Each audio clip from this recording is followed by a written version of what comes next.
Bismillahirrahmanirrahim. My dear students, Assalamu alaikum.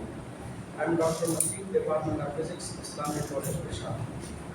Today we are going to study representation of vectors. Today, lecture number 3, representation of vectors. Lecture 1 में हमने क्या पढ़ा था? Introduction to scalars and vectors in detail. Lecture 2 में हमने क्या पढ़ा? What are the basic conditions for a physical quantity to be a vector? तो हमने पढ़ा था कि 5 conditions, ठीक है ना? Yes. और lecture number 3 में we are going to study representation of vectors. Representation का मतलब है कि vector को हम किस तरह एक्सप्रेस करते हैं, किस तरह जाहिर करते हैं. Representation का मतलब है कि इस vector को हम किस तरह जाहिर करते हैं. तो जाहिर करने का मतलब है इसके लिए दो मेथड्स हैं. एक कौन कहते हैं? Symbolic method. ठीक है, this very simple. Number 1, symbolic method.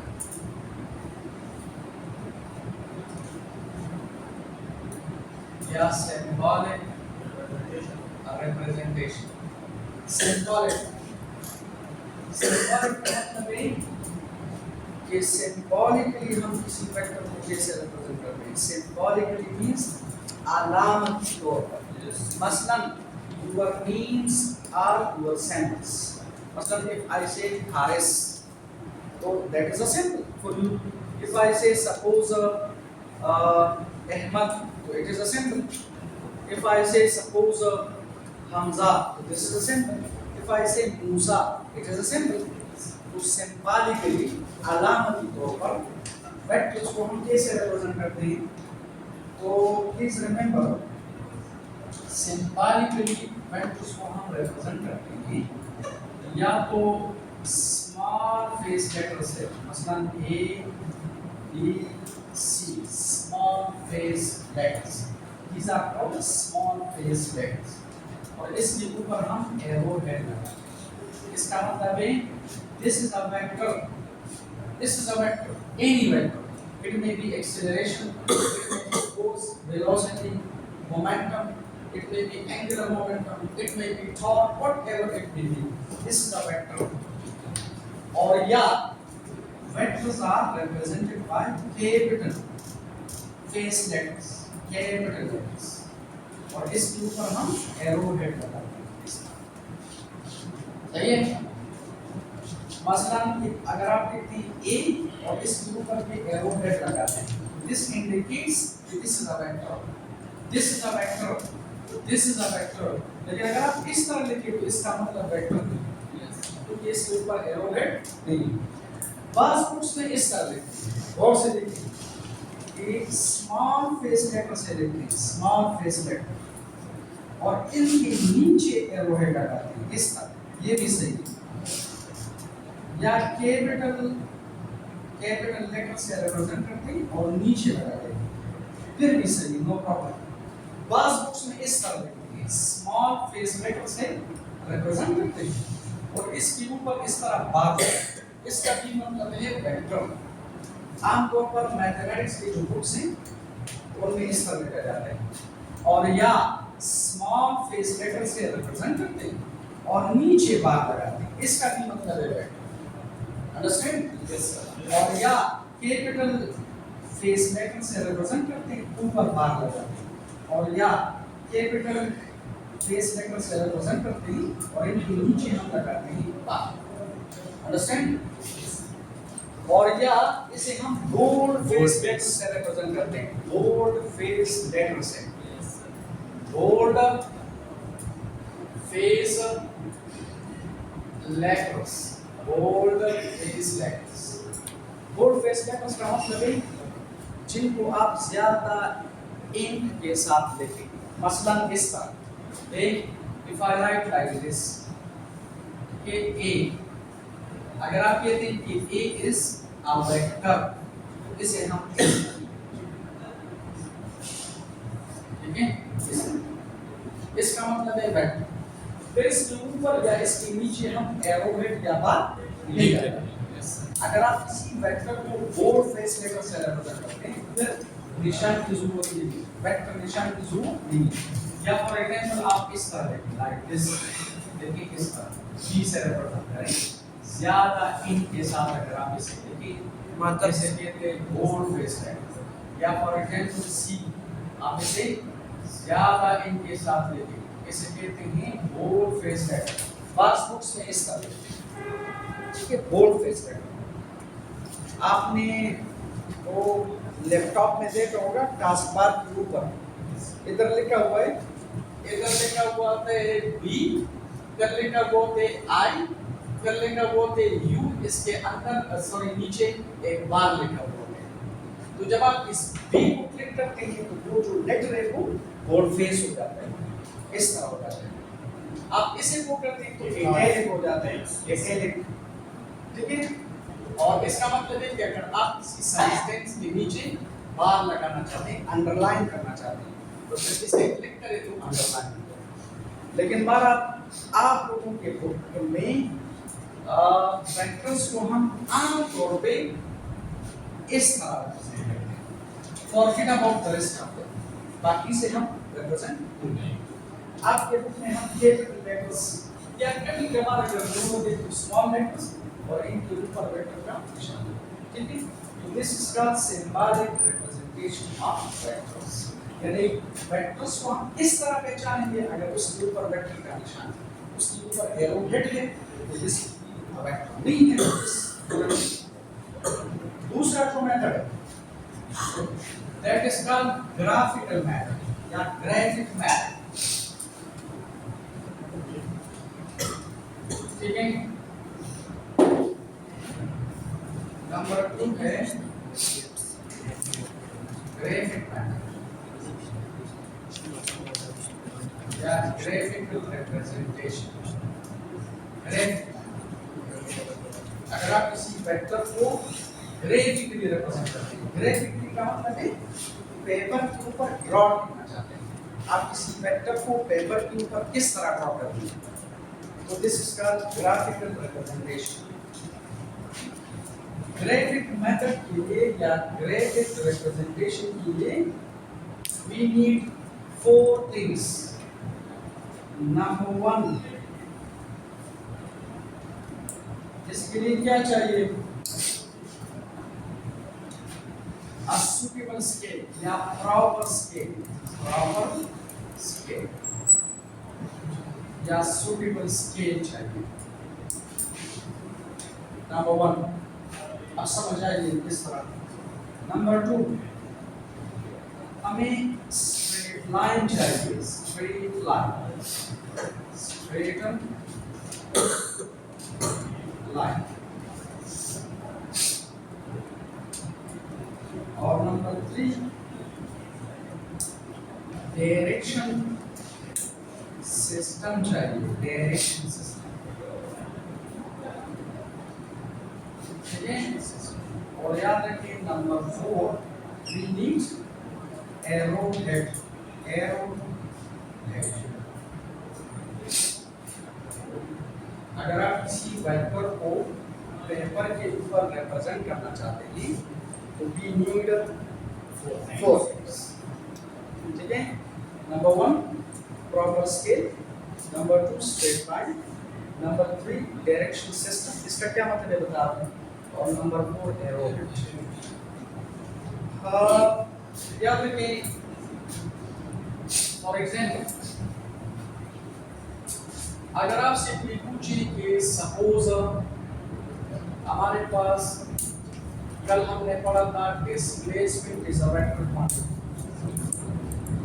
Displacement vector quantity, velocity में देयर इज डिस्प्लेसमेंट, एक्सेलरेशन में there is displacement, is it, force में there is displacement, linear momentum में देयर इज डिस्प्लेसमेंट, टॉर्क में there is displacement. आप कहते हैं r cross f, ये r displacement है, पोजीशन वेक्टर, सही है। तो ओके, हमारे पास डिस्प्लेसमेंट इज अ वेक्टर, ठीक। और अगर ये डिस्प्लेसमेंट है सपोज 100 किलोमीटर, क्लियर। और यहाँ पर लिखा है टूवर्ड्स ईस्ट।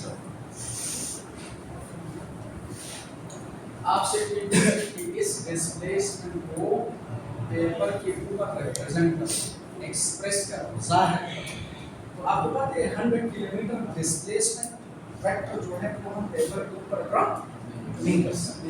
इसके लिए रूल्स हैं, बेसिक प्रिंसिपल्स हैं। कि number 1, I'll take a proper scale. I'll consider a suitable scale. For example, scale लेता हूँ, scale। तो मैं फर्ज करता हूँ कि लेट अगर आप लिखिए 10 किलोमीटर 1 सेंटीमीटर के बराबर है, तो 100 किलोमीटर कितने के बराबर है? 10 centimetre. 10 centimetre. This is a suitable scale. This is a proper scale. Suitable scale का मतलब ये है कि ये स्केल आप इतना ज़्यादा छोटा भी ना लें कि आप पेपर के ऊपर इसे रिप्रेजेंट करें और वो नजर भी ना आए, और इतना ज़्यादा भी ना लें कि पेपर से बाहर निकले। Therefore, we are using the word proper or suitable scale. अब मसलन 10 सेंटीमीटर लाइन हम पेपर के ऊपर ड्रॉ कर सकते हैं। क्लियर? नंबर 2 हमें क्या चाहिए? Straight line. स्ट्रेट लाइन का मतलब है कि I draw this 10 centimetre line on the paper। लेकिन अब क्वेश्चन ये है कि पेपर के ऊपर ये 10 सेंटीमीटर लाइन में इस डायरेक्शन में ड्रा करूंगा या इस तरह ड्रा करूंगा या इस तरह ड्रा करूंगा या इस तरह या इस एंगल से किस तरह ड्रा करूंगा, इसके लिए डायरेक्शन सिस्टम की जरूरत है। तो याद रखिए डायरेक्शन सिस्टम का मतलब है कोऑर्डिनेट सिस्टम।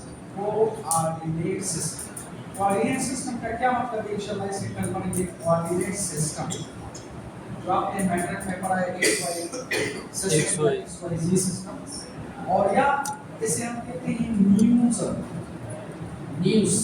न्यूज़ का मतलब है नॉर्थ ईस्ट वेस्ट साउथ। यानी या तो आप इस तरह सिस्टम ड्रॉ करें, this is x, this is x dash, this is y, this is y dash, this is the origin। origin का क्या मतलब है? इसका क्या मतलब है? कल इंशाल्लाह डिटेल में पढ़ेंगे।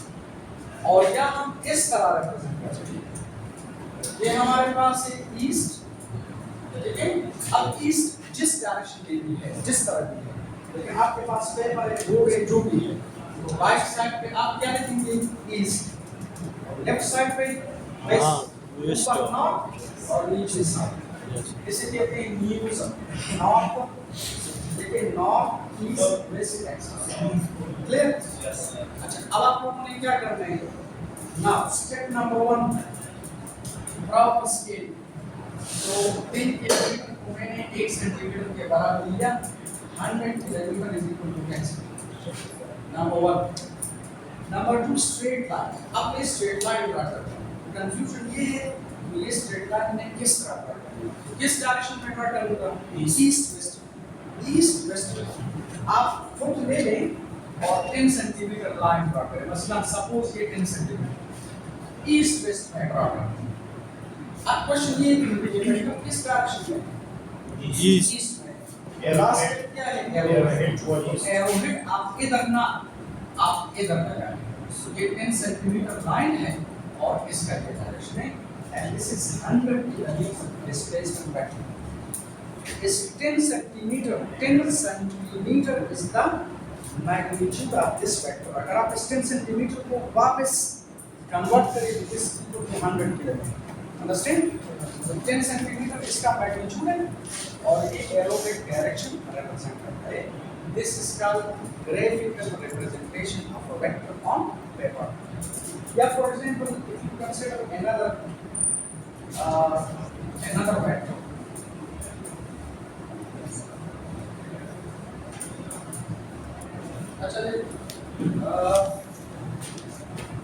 सपोज ये हमारे पास वेलोसिटी है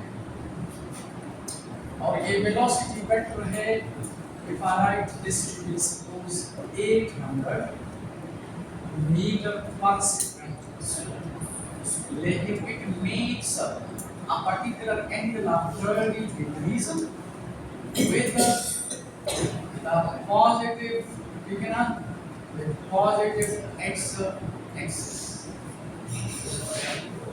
ये 30 डिग्री क्या रिप्रेजेंट करते हैं? डायरेक्शन। और ये 100 डिग्री जो परसेंट क्या रिप्रेजेंट करते हैं? मैग्नीट्यूड। स्टेप नंबर 1 क्या है? Draw scale. तो मैं स्केल लेता हूँ, ड्रॉ स्केल। फॉर एग्जांपल आप लिखिए letter 100 metre per second is equal to 1 centimetre. 1 centimetre तो आप देखिए 800 मीटर पर सेकंड हो जाएगा 8 सेंटीमीटर। ड्रॉ स्केल, ना बहुत ज्यादा हो और ना छोटा हो, ठीक है? Yes sir. अच्छा, दूसरा स्टेप स्ट्रेट लाइन। अब क्वेश्चन है स्ट्रेट लाइन में किस तरह ड्रॉ करेंगे? तो we need this particular system which is called Cartesian coordinate system, ठीक है? तो आपको 2D ले ली और यहाँ पर रखी और 30 डिग्री का एंगल बनाना। तो 30 डिग्री एंगल पर 8 सेंटीमीटर लाइन ड्रॉ करें। Suppose this angle, okay, this angle is a 30 degree. इस एरोहेड का मतलब ये है कि इस वेक्टर ने एंगल पॉजिटिव एक्सिस के साथ एंटी क्लॉकवाइज डायरेक्शन में बनाया है। आगे हम पढ़ेंगे एंटी क्लॉकवाइज डायरेक्शन में theta is taken to be positive और क्लॉकवाइज डायरेक्शन में theta is taken to be negative. This angle is 30, clear? और इसका मैग्नीट्यूड कितना है इस वेक्टर का? This is 8 centimetre. और अगर आप डायरेक्शन इसका डिटरमाइन करना चाहते हैं तो एरो है आपके लिए, ओके? तो इस वेक्टर का मैग्नीट्यूड कितना है? 8 सेंटीमीटर। 8 सेंटीमीटर को आप वापस मीटर पर सेकंड में चेंज करें, you will get to 800 metre per second. और arrow head represents direction of the vector which is X. a particular angle of 30 degrees with the positive coordinates। सही है? Yes sir. याद रखिए अगर कोई vector plane में नहीं है, ये वेक्टर आपके एक्स वाई प्लेन है। अपने चैप्टर 1 में पढ़ा था कि प्लेन का क्या मतलब है, ये तो इंशाल्लाह फिर दोबारा पढ़ेंगे। लेकिन ये प्लेन में, अगर ये वेक्टर प्लेन में ना स्पेस में, तो फिर इस तरह चलेगा, ओके, लाइक दिस। देखो ये हमारे पास है एक्स एक्सिस, ये है वाई एक्सिस और इधर जी एक्सिस है, इधर जी एक्सिस है या जेड एक्सिस है, लेकिन इधर को हम रिप्रेजेंट नहीं कर सकते। तो फॉर सिंपलिसिटी हम जेड एक्सिस को इधर इस तरह, अगर सपोज अगर ये हमारे पास एक्स एक्सिस है और ये वाई एक्सिस है और ये हमारे पास जी एक्सिस है, सपोज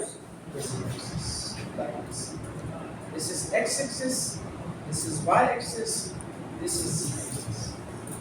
अगर ये पॉजिटिव x axis है तो this is x डेशन, अगर ये पॉजिटिव y है तो this is y डेशन, और अगर ये पॉजिटिव z axis है तो this is z डेशन। अब अगर एक वेक्टर प्लेन में ना, मसलन इधर है तो ये प्लेन में, कौन से प्लेन में? एक्स वाई प्लेन में। एंड प्लेन इज 2 डायमेंशन, आपको पता है ये प्लेन में। अगर ये वेक्टर इधर है तो अब ये स्पेस है, और हमने चैप्टर 1 में पढ़ा था कि space is 3D। Yes sir. Clear? This is a 3D vector क्योंकि स्पेस में। तो आप लोग देखिए अब ये वेक्टर एक एंगल किधर बना रहे हैं? देखिए एक एंगल एक्सिस के साथ बना रहे हैं, एक वाई के साथ, एक z के साथ। मसलन इधर अगर आप वेक्टर ड्रॉ करें, इधर आप वेक्टर ड्रॉ करें, तो ये वेक्टर एक्सिस के साथ जितना एंगल बना रहा है this is called alpha. Alpha means angle, जिस तरह थीटा मींस एंगल। वाई के साथ जितना एंगल बना रहा है this is called beta. Clear? और ये वेक्टर z एक्सिस के साथ जितना एंगल बना रहा है, z के साथ जितना एंगल बना रहा है दिस इज कॉल्ड। तो अगर ये वेक्टर स्पेस में तो वो कितने एंगल्स बनाएगा? एक्सिस के साथ अल्फा, वाई एक्सिस के साथ बीटा और z एक्सिस के साथ गामा। अंडरस्टैंड? ठीक है? तो इंशाल्लाह this will be continue tomorrow। inshallah we will study a very important topic which will be the Cartesian coordinate system, और इसके बाद हम स्टडी पोलर कोऑर्डिनेट सिस्टम और फिर कार्टेशियन और पोलर कोऑर्डिनेट्स को आपस में रिलेट करेंगे टू सम इक्वेशन। ठीक है, थैंक यू।